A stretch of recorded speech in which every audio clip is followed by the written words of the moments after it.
எதிர்க்கட்சிகள் ஆளும் மாநிலங்களின் நிதியமைச்சர்கள் டெல்லியில் ஆலோசனையில் ஈடுபட்டிருக்கின்றனர். ஜிஎஸ்டி கூட்டம் நடைபெறும் நிலையில் தற்போது எதிர்க்கட்சிகள் ஆளும் மாநில முதலமைச்சர்கள் தனியாக ஆலோசனை நடத்தியிருக்கின்றனர். மத்திய நிதியமைச்சர் நிர்மலா சீதாராமன் தலைமையில் இன்று ஜிஎஸ்டி கவுன்சில் கூட்டம் நடைபெற உள்ளது. இந்த நிலையில் எதிர்க்கட்சிகள் ஆளும் மாநில முதல்வர்கள் டெல்லியில் உள்ள தமிழ்நாடு இல்லத்தில் ஆலோசனையில் ஈடுபட்டிருக்கின்றனர். கேரளா, கர்நாடகா, தெலுங்கானா உள்ளிட்ட மாநிலங்களின் நிதியமைச்சர்கள் பங்கேற்றிருக்கின்றனர்.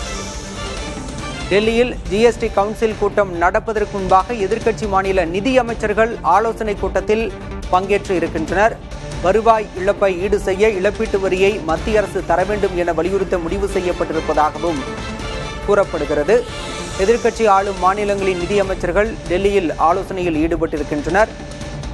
இன்று நடைபெறவிருக்கும் 56வது ஜிஎஸ்டி வரி கூட்டத்தில் பல்வேறு முக்கிய முடிவுகள் எடுக்கப்படவிருப்பதாக தகவல் வெளியானது. இந்த நிலையில் எதிர்க்கட்சி ஆளும் மாநிலங்களின் நிதியமைச்சர்கள் ஆலோசனையில் ஈடுபட்டிருக்கின்றனர்.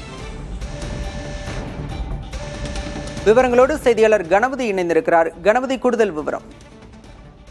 ஜிஎஸ்டி வரி குறைப்பு காரணமாக மாநிலங்களுக்கு வருவாய் இழப்பு நேரிடும் என எதிர்க்கட்சிகள் ஆளும் மாநிலங்கள் கருதுகின்றன. ஆகவேதான் ஏற்கனவே சென்ற வாரம் டெல்லியிலே ஒரு அவசர ஆலோசனை கூட்டம் நடத்தி அந்த கூட்டத்தில் ஜிஎஸ்டி வரிகள் குறைக்கப்படும் போது அதனால் வருவாய் குறைவது பாதிப்பை ஏற்படுத்தும் எனவும் அந்த பாதிப்பை தவிர்க்க இழப்பீடுக்கான தனி செஸ் ஒன்று விதிக்க வேண்டும், மாநிலங்களுக்கு இழப்பீடு வழங்க வேண்டும் என தெரிவித்திருக்கிறார்கள். தமிழ்நாடு, கேரளா, கர்நாடகா, தெலுங்கானா, ஹிமாச்சல பிரதேசம், பஞ்சாப், மேற்கு வங்கம், ஜார்க்கண்ட் ஆகிய மாநிலங்களைச் சேர்ந்த அமைச்சர்கள் மற்றும் அதிகாரிகள் அந்த ஆலோசனையிலே கலந்து கொண்டார்கள். ஆகவே எங்களுக்கு ஜிஎஸ்டி வரியை குறைப்பதில் எந்த பிரச்சனையும் இல்லை. ஆனால் அப்படி வரியை குறைக்கும் போது அதனால் நிறுவனங்கள் கொள்ளை லாபம் அடிக்க அனுமதிக்க கூடாது. நேரடியாக இந்த வரி குறைப்பின் பலன் நுகர்வோரை சென்றடைய வேண்டும், சாதாரண மக்களுக்கு பலனளிக்கும் வகையிலே இருக்க வேண்டும் என தெரிவித்திருக்கிறார்கள்.